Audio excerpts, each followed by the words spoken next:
안녕하세요. 정신건강의학과 전문의 이일준입니다. 네, 안녕하세요. 박영주 변호사입니다. 정신과 의사랑 변호사가 뭉치게 됐는데요. 왜 이렇게 둘이서 왔는지 여러분들 궁금하시죠? 매 순간 우리하고 동고동락하는 각종 미디어와 언론 매체들. 그런데 내가 언론의 잘못 보도가 돼서 억울한 피해를 입을 수도 있다는 사실 알고 계셨나요? 그 누구도 피해갈 수 없는 언론 피해를 치유하고 구제할 수 있는 방법을 알려드리고 다친 마음을 위로해드리기 위해서 공유왔어요가 결성되었습니다. 그래서 공감 전문의인 저와 치유 전문 변호사가 여러분들하고 함께 하도록 하겠습니다.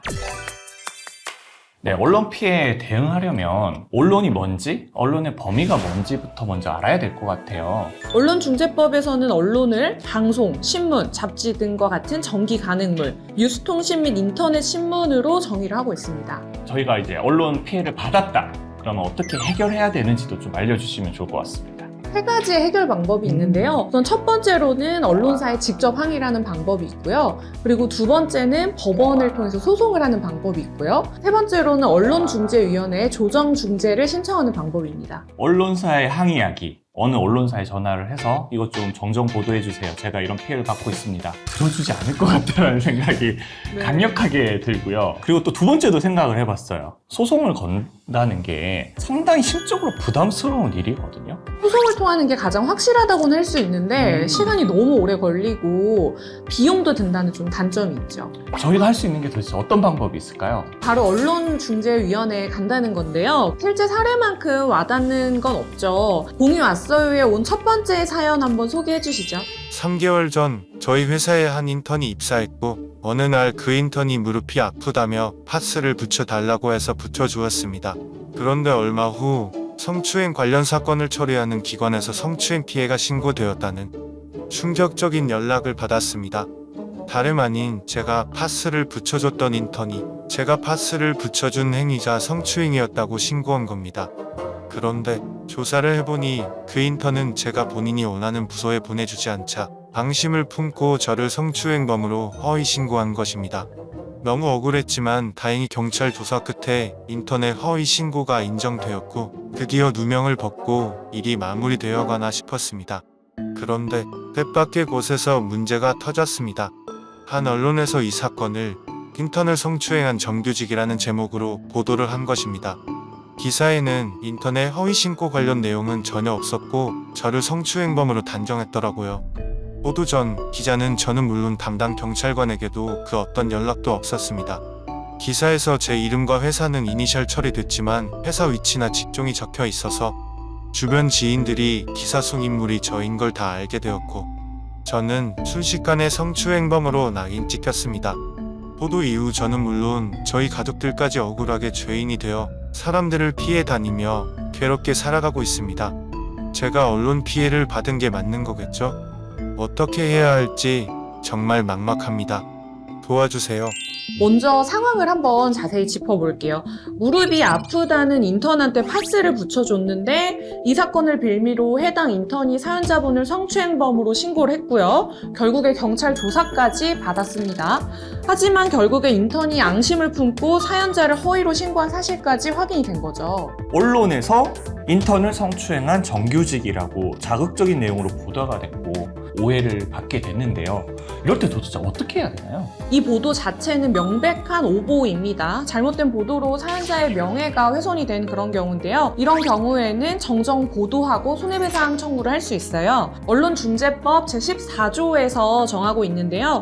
사실적 주장에 관한 언론 보도가 진실하지 아니한 것으로 인해서 피해를 입은 그 피해자는 정정 보도를 청구를 할 수 있는데 이 해당 언론 보도가 있다는 걸 안 날로부터 3개월 이내에 청구를 할 수 있고요. 다만 언론 보도가 있은 지 6개월이 지났다라고 하면 그때는 청구를 하실 수가 없습니다. 그런데 이 경우에 언론사의 고의나 과실이 필요하냐? 그렇진 않거든요. 위법성을 요구하지 않기 때문에 이 보도가 사실하고 다르다라고 하면 바로 청구를 할 수 있는 그런 제도가 있고요. 그리고 피해 정도에 따라서 손해배상까지 청구를 할 수가 있습니다. 오보를 정정해주는 거와 피해를 보상해주는 두 가지가 네. 있는 것 같은데요. 피해자들이 받는 정신적 충격이 다 다를 것 같은데 어떻게 하면 좀 치유가 될 수 있을까요? 사실 무언가를 혼자서 해결하는 건 쉬운 문제는 좀 아닐 거라는 생각이 들고요. 정신과 병원을 간다라는 게 아직은 좀 장벽이 많이 있는 게 사실인 것 같아요. 그래도 만약에 이런 피해를 받고 내가 회사에서 하는 일도 좀 뭔가 기능이 떨어지고 주변 사람들도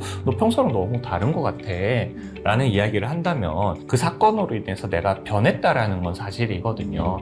그럼 좀 전문가에게 도움을 요청을 해서 그래서 약을 먹을 수도 있고요. 상담을 통해서도 충분히 해소될 수 있는 부분이 있거든요. 그래서 좀 정신과가 좀 더 가까워졌으면 좋겠다 이런 생각이 듭니다. 사안마다 정정 보도가 답인 사건이 있고 손해배상을 해주는 게 답인 사건이 있기 때문에 그때마다 적절한 해결 방법이 뭔지 찾는 게 가장 중요한 문제일 것 같습니다. 네, 오보하니까 떠오르는 사건이 하나 있는데요. 1989년 베를린 장벽이 붕괴된 것도 오보 때문이었잖아요. 동독의 여행 자유화 발표를 듣던 이탈리아 기자가 독일어가 서툴렀던 나머지 베를린 장벽 붕괴라는 기사를 내보낸 것을 계기로 결국에 독일이 통일이 됐던 사건이 있었죠. 역사를 바꾼 거잖아요. 물론 긍정적인 결과를 주기는 했지만 그만큼 언론의 힘이 강력하다는 거에 대한 방증이 될 수 있을 것 같아요. 그 언론의 힘은 정말 양날의 검과 같아서 긍정적인 면에서도 부정적인 면에서도 그 파급력이 대단하기 때문에 신중하게 보도를 해야 되지 않을까 하는 그런 생각이 드네요. 언론 피해를 입었을 때 가장 빠르게 할 행동은 바로 언론중재위원회를 방문을 하시는 건데요. 이거는 소송보다 더 처리 기간이 빠르고 무료로 피해 구제가 가능하다라는 장점이 있고요. 현직 법원, 부장판사를 비롯해서 언론과 관련해서 전문성과 경험을 가진 전문가분들이 사건을 담당하고 처리를 하고 있어서 전문적인 측면에서 좀 믿을 수 있는 결과가 나오고요. 원중이를 이용하면 전문가들과 함께 신속하고 비용 없이 언론 보도로 인한 피해를 해결할 수가 있습니다. 근데 변호사님이 알려주신 이런 방법은 빠르기도 하고 그리고 비용도 무료라고 하니까 진짜 많은 사람들에게 도움이 될 수 있는 방법인 것 같다는 생각이 드네요. 오보로 인한 경우는 빠르게 바로잡는 게 중요하잖아요. 그렇죠. 그래서 이렇게 빠르고 비용 부담이 없다는 거는 정말 큰 장점이라고 할 수 있습니다. 사실 주변에서 뭐 초상권 침해다, 뭐 잘못된 보도로 내가 피해를 입었다 이런 친구들이 사실 주변에 여러 명 있었는데 이런 제도를 아는 친구들이 많지 않았거든요. 이렇게 빠르고 쉬운 방법이 있었다라는 걸 알게 되어서 뜻깊은 시간이었던 것 같습니다. 자, 오늘 공유했어요 첫 번째 만남이었는데 어떠셨나요? 언론의 잘못된 보도로 고통을 받고 계신 분들 마구마구 사연 보내주시고요. 신속하고 정확한 해결 방법 공유하겠습니다. 당신의 마음까지 돌봐줄 든든한 조력자 공유 왔어요. 다음에 또 만나겠습니다. 좋아요, 댓글, 구독, 알림 설정까지 잊지 마시고요. 안녕.